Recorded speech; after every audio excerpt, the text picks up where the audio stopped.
ദേ tar road ഫ്രണ്ടേജിൽ 15 saint സ്ഥലത്ത് സ്വന്തം ആവശ്യത്തിന് 4 അറ്റാച്ച്ഡ് ബെഡ്റൂമോട് കൂടി നിർമ്മിച്ച ഗ്രാൻഡ് ഒരു വീട്.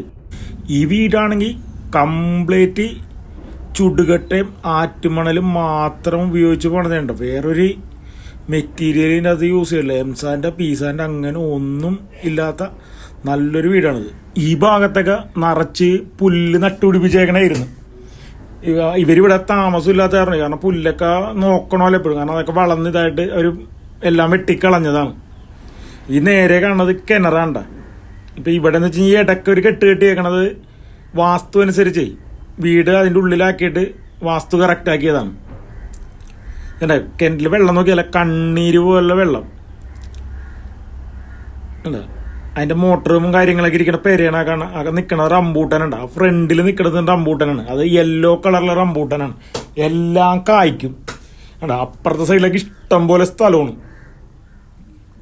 എത്ര വണ്ടി വേണമെങ്കിലും പാർക്ക് ചെയ്യാനുള്ള സ്പേസ് ഉണ്ട്. സ്ഥലമൊക്കെ ഞാൻ കാണിച്ചു തരാം. കാരണം ഒരുപാട് സൗകര്യമാണ് ഈ വീട്ടിലുള്ളത്. കാരണം ഇവിടെയൊക്കെ കംപ്ലീറ്റ് പച്ച കളറായിരുന്നു ആ പുല്ലുണ്ടായിരുന്നപ്പോൾ. കാരണം ഈ ഇവിടെ ആൾത്താമസം ഇല്ലാതെ പറഞ്ഞേ ഈ പുല്ലൊക്കെ വളർന്നു കഴിഞ്ഞിട്ടുണ്ടെങ്കിൽ പാമ്പ് എന്തെങ്കിലുമൊക്കെ കയറി കിടക്കുമെന്നുള്ളൊരു പേടി. പാമ്പ് ഉണ്ടായിട്ടല്ല, ഇനി അഥവാ എന്തെങ്കിലും ഉണ്ടെങ്കിൽ അറിയാൻ പറ്റില്ല. അപ്പം അത് കാരണം അവർ എല്ലാവരും എടുത്തു കളഞ്ഞു. ഈ 2 സൈഡിലും കെട്ടിയതേ വാസ്തു കറക്റ്റ് ചെയ്യാൻ വേണ്ടി കെട്ടിയതാണ്. എന്നിട്ടാണ് വീട് വെച്ചത്. അപ്പുറത്തെ സ്ഥലം എല്ലാം നമ്മളുടെ തന്നെയാണ്. മൊത്തത്തിൽ 15 സെന്റ് സ്ക്വയർ ഫ്ലോട്ടാണ്ടത്. അത് നല്ല പ്രൈം ലൊക്കേഷനിൽ ഉണ്ടാവും. വാഴ അത്യാവശ്യം എല്ലാ മരങ്ങളും ഇതിൻ്റെ അകത്തുണ്ട്. ഫ്രൂട്ട്സിൻ്റെ ഇതിൻ്റെ അകത്ത് ഇല്ലാത്ത മരങ്ങളില്ലെന്ന് തന്നെ പറയാം. എല്ലാ മരങ്ങളും നട്ടുപിടിപ്പിച്ചിട്ടുണ്ട്. വീട് നല്ല ഗ്രാൻഡ് വീടാണ്. ഇപ്പം നിങ്ങൾ അകത്തോട്ട് കയറി കാണുമ്പോൾ നിങ്ങൾക്ക് മനസ്സിലാവും. കാരണം ഞാൻ എപ്പോഴും പറയില്ലേ, ഈ സ്വന്തം കുറേ ആൾക്കാർക്ക് ഇഷ്ടമല്ല അങ്ങനെ പറയണത്. ഈ സ്വന്തം ആവശ്യത്തിന് നിർമ്മിക്കണ വീടെന്ന് വെച്ചിട്ടുണ്ടെങ്കിൽ ഉണ്ടല്ലോ, അത് കുറെ ചിന്തിച്ചിട്ടൊക്കെ ചെയ്യണമായിരിക്കുള്ളൂ എല്ലാ കാര്യങ്ങളും. കാരണം ആരും എടുത്ത് ചാടിയൊന്നും ചെയ്യൂല. അപ്പൊ എല്ലാം കൊണ്ട് ഭംഗിയാക്കാനേ നോക്കുള്ളൂ നമ്മൾ. ഇപ്പൊ നമ്മളൊരു വീട് പണിയണമെങ്കിൽ നമ്മൾ എന്തായിരിക്കും ചെയ്യണം? കാരണം നമ്മളത് ഏറ്റവും കൂടുതൽ ഭംഗിയാക്കാനും ഉറപ്പോടുകൂടി പണിയാനേ നോക്കുള്ളൂ. അപ്പോൾ അതിൻ്റെ ഒരു ക്വാളിറ്റിയാണ് ഞാനീ പറയണത്. കേട്ടോ, 2 പാളി ഡോറ്. ഇതാണ് നിങ്ങളുടെ ലിവിങ് ഏരിയ. ഇതാണ് ലിവിങ് ഏരിയയുടെയൊക്കെ ഒരു വലിപ്പവും കാര്യങ്ങളും നിങ്ങൾ നോക്കിക്കോട്ടാ. അത്യാവശ്യം വലിപ്പമുള്ള ലിവിങ് ഏരിയ. ഇവിടെ ഒരു കർട്ടൻ കൊടുത്തിട്ടുണ്ടെങ്കിൽ ഒരു പ്രൈവസി കിട്ടും. ഇത് കാരണം ഡൈനിങ് ടേബിളൊക്കെ ഇവിടെയാണ് സെറ്റ് ചെയ്തേക്കണേ. അപ്പോൾ അവിടെ ഒരു കർട്ടൻ കൊടുത്തിട്ടുണ്ടെങ്കിൽ അതിനൊരു പ്രൈവസി കിട്ടും. നിങ്ങൾക്ക് എന്തായാലും ഒരു വീട് വാങ്ങിച്ച് ചെയ്യുമ്പോൾ കുറച്ച് കാര്യങ്ങളൊക്കെ ചെയ്യാനുണ്ടാവും. അപ്പോൾ അതെങ്ങനെയുള്ള ചെറിയ ചെറിയ വർക്കുകൾ എല്ലാ വീട്ടിലും ഉണ്ടാവും. എന്തെങ്കിലുമൊക്കെ ചെറിയ ചെറിയ വർക്കുകൾ നമ്മൾ വാങ്ങിച്ച് ചെയ്യുമ്പോൾ ചെയ്യേണ്ടി വരും. ഇതാണ് ഫസ്റ്റ് ബെഡ്റൂം, അതിൻ്റെ ബാത്റൂം. വീടെന്ന് വെച്ച് കഴിഞ്ഞിട്ടുണ്ടെങ്കിൽ ഒരു 50 വർഷം കഴിഞ്ഞാലും ഇനി അനങ്ങൂലിട്ടാ, അത് ഗ്യാരണ്ടിയാണ്. കാരണം ഈ വീട് അതേകൂട്ട് ഉള്ള പണിയാണിത്. നിങ്ങൾ വന്ന് നേരിട്ട് കാണുമ്പോൾ മനസ്സിലാവും. കാരണം ചുടുകട്ടയും മാറ്റുമണലും മാത്രം ഉപയോഗിച്ചാണെന്ന് പറഞ്ഞില്ലേ. ഇത് ഇൻവെർട്ടർ കാര്യങ്ങൾ, ഇതിൻ്റെ പവർ ബാക്കപ്പാണിത്. ഇത് സെക്കൻഡ് ബെഡ്റൂമൊക്കെ നിങ്ങൾ നോക്കിക്കോട്ടെ. ഇത് നിങ്ങളുടെ രീതിയിൽ നിങ്ങൾക്ക് സെറ്റ് ചെയ്യുക. ഇപ്പോൾ ഉള്ള കണ്ടീഷനാണിത്. കാരണം ഇതിൻ്റെ ഓണർക്ക് ഡൽഹിയിലോട്ട് സ്ഥലം മാറ്റം കിട്ടി. അതുകൊണ്ട് ഇനി 5 വർഷം കഴിഞ്ഞിട്ട് ഇങ്ങോട്ട് വരുള്ളൂ. അപ്പോൾ അത് കാരണം മാത്രം കൊടുക്കണേണ്. കാരണം ഇത് നോക്കാനൊന്നും പിന്നെ ആരും ഉണ്ടാവില്ല. ആ ഒരു ഇത് കാരണം മാത്രം കൊടുക്കണേ. താഴത്തെ ഫ്ലോറിൽ 2 അറ്റാച്ച്ഡ് ബെഡ്റൂമാണുള്ള, മുകളിലും 2 അറ്റാച്ച്ഡ് ബെഡ്റൂം. ഞാനത് കാണിച്ചിട്ടോ. മുകളിലൊക്കെ കാണാൻ വേണ്ടി ഒരുപാട് ഏരിയ ഉണ്ട്. ഇതാണ് ഇതിൻ്റെ കിച്ചൺ വരുന്നത്. ആവശ്യത്തിന് സ്റ്റോറേജ് സ്പേസ് ഉള്ള കിച്ചനാണ് ഈ വീടിനുള്ളത്. ഈ വീട് എന്നൊക്കെ പറഞ്ഞിട്ടുണ്ടെങ്കിൽ 2 പ്രാവശ്യമായിട്ടാണ് പോണത്. തീ കത്തിക്കാനുള്ള അടപ്പ് കാര്യങ്ങൾ, വാഷിംഗ് മെഷീൻ ഇവിടെ സെറ്റ് ചെയ്തിട്ടുണ്ട്. കാരണം ഇത് 2ാമതെടുത്തതിന് മുകളിൽ, അത് കാരണമാണ് ബാക്കിൽ സ്റ്റെയർ കേസ് വന്നേക്കണം. അകത്തേക്കൂടെ വേറെ സ്റ്റെയർ കേസ് പണിത് ഇങ്ങനെ ആക്കിയതാണ്. പുറകിലോട്ടൊരു ഇതെടുത്തിട്ടേ. കാരണം ഇതിൻ്റെ പഴയ സ്റ്റെയർ കേസ് ഉണ്ട്, ഞാൻ ലാസ്റ്റ് കാണിച്ചു തരാം.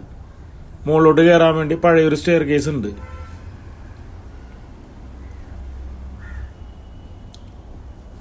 ഇത് കണ്ടില്ലേ, ഇതാണ് വരുമ്പോൾ തന്നെയുള്ള വലിയ ഹാള്. നല്ല വലിപ്പമുള്ള ഹാളാണ്. കണ്ട മുകളിൽ വലിയൊരു ഹാള്. ഇനി ഇതിൻ്റെ റൈറ്റ് സൈഡിലായിട്ട് ചെറിയൊരു ഏരിയ ഉണ്ട്. അത് നമുക്കിപ്പോൾ രാത്രിയൊക്കെ എന്തെങ്കിലും ജസ്റ്റ് ഒന്ന് വെള്ളം ചൂടാക്കാൻ എന്തെങ്കിലുമൊക്കെ വേണമെന്നുണ്ടെങ്കിൽ അതിനുള്ളൊരു സ്പേസാണ്. ഒരു ചായ ചൂടാക്കി കുടിക്കണമെങ്കിലും താഴത്തോട്ട് ഇറങ്ങി പോകണ്ട, മുകളിൽ തന്നെ ചെയ്യാം. അപ്പോൾ അതിനുള്ള സൗകര്യത്തിന് ആ ഒരു സ്പേസ് കൊടുത്തേക്കണം. പിന്നെ ഇത് ഇവിടെ ഒരു ബെഡ്റൂം, നല്ല വലിപ്പമുള്ളൊരു ബെഡ്റൂമാണ് ഇവിടെ കൊടുത്തേക്കണം. ഇല്ലേ, നല്ല ഏരിയ ഉണ്ട്. എല്ലാ റൂമിനും കബോർഡ് കാര്യങ്ങളുണ്ട് കേട്ടോ. അതിൻ്റെ ബാത്റൂം, ഇതിന് വലിയൊരു വാഷ് കൗണ്ടറും കൊടുത്തിട്ടുണ്ട്. ബാത്റൂമിൻ്റെ ഉള്ളിൽ ഇത്രയും വലുത് എന്തിനാണെന്ന് എനിക്ക് മനസ്സിലായിട്ടില്ല. എന്തായാലും അതും ഒരു സൗകര്യം തന്നെയാണ്. രണ്ടാമത്തെ ബെഡ്റൂം. പിന്നെ ഈ വീടിൻ്റെ ലൊക്കേഷൻ വന്നത്, ഇത് തൃശ്ശൂരാണ്. ഈ വീടിൻ്റെ ലൊക്കേഷൻ വന്നത് തൃശ്ശൂർ കാളത്തോടാണ്. കാളത്തോട് മാംഗോ ബേക്കറുടെ ആ സ്റ്റോപ്പിലാണ് ഈ വീടിൻ്റെ ലൊക്കേഷൻ വന്നത്. ബസ് സ്റ്റോപ്പിൽ നിന്നാണെങ്കിൽ നടന്ന് പോകാനുള്ള ദൂരമുള്ളൂ. മെയിൻ റോഡിൽ നിന്ന് ഒരു 100-150 മീറ്ററേ ഉണ്ടാവുള്ളൂ. അത്രയും അടുത്താണ് ഈ വീട് സ്ഥിതി ചെയ്യണം. ഇത് വാങ്ങാൻ താല്പര്യമുള്ളവർ നമ്മൾ ഡിസ്പ്ലേ കാണുന്ന നമ്പറിൽ ബന്ധപ്പെടാം. എന്നാൽ ഇതൊക്കെ എന്ന് വെച്ചിട്ടുണ്ടെങ്കിൽ നമുക്ക് ധൈര്യമായിട്ട് വാങ്ങിക്കാം. കാരണം ഒരു കംപ്ലൈൻറ്റ് ഉണ്ടാവില്ല എത്ര വർഷം കഴിഞ്ഞാലും. കാരണം ഇപ്പം തന്നെ ഇതിൻ്റെ താഴത്തെ ഫ്ലോറിന് 10 വർഷം പഴക്കമുണ്ട്. അപ്പോൾ തന്നെ നിങ്ങൾക്ക് നോക്കിക്കോ, ഈ വീട് വന്ന് ചെക്ക് ചെയ്ത് നോക്കുമ്പോൾ നിങ്ങൾക്ക് മനസ്സിലാവും ഒരു പൊട്ടല ഒന്നുമില്ല. കാരണം ആ പഴയ പണിയുടെ ഒരു പവറാണത്. അന്ന് ഉള്ള മെറ്റീരിയലിൻ്റെ ഇതിൻ്റെയൊക്കെ പവർ എന്ന് പറയില്ലേ. ഇനി ഞാൻ ആ പുറത്തുനിന്നുള്ള ഒരു സ്പേസ് ഉണ്ടെന്ന് പറഞ്ഞില്ലേ, കാരണം പഴയൊരു സ്റ്റെയർ കേസും കാര്യങ്ങളൊക്കെ അത് പുറത്തുനിന്നാണ്. അത് ഞാനിപ്പോൾ കാണിച്ചു തരാം. പിന്നെ ബാക്കിൽ നമുക്ക് നല്ലൊരു വർക്കിംഗ് സ്പേസ് അതും കൊടുത്തിട്ടുണ്ട്.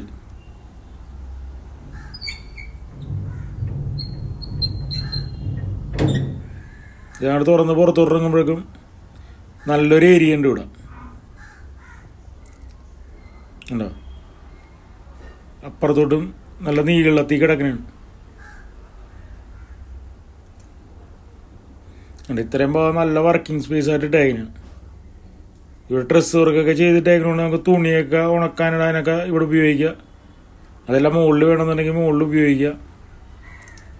ഇതാണ് പഴയ സ്റ്റെയർ കേസ് വീടിൻ്റെ മുകളിലോട്ടുള്ളത്. ഇതിൻ്റെ ഏറ്റവും വലിയ ഹൈലൈറ്റ് ആ കിണറാണ്. കിണർ ഒരു 1.5 കിണറാണത്. നല്ല സ്ക്വയർ കിണറും നല്ല ശുദ്ധജലം കിട്ടണ നല്ലൊരു കിണർ. ഇതിൻ്റെ മുകളിലോട്ട് കയറാനുള്ള സൗകര്യമൊക്കെ ഇവിടെ വേറെ ഉണ്ട്.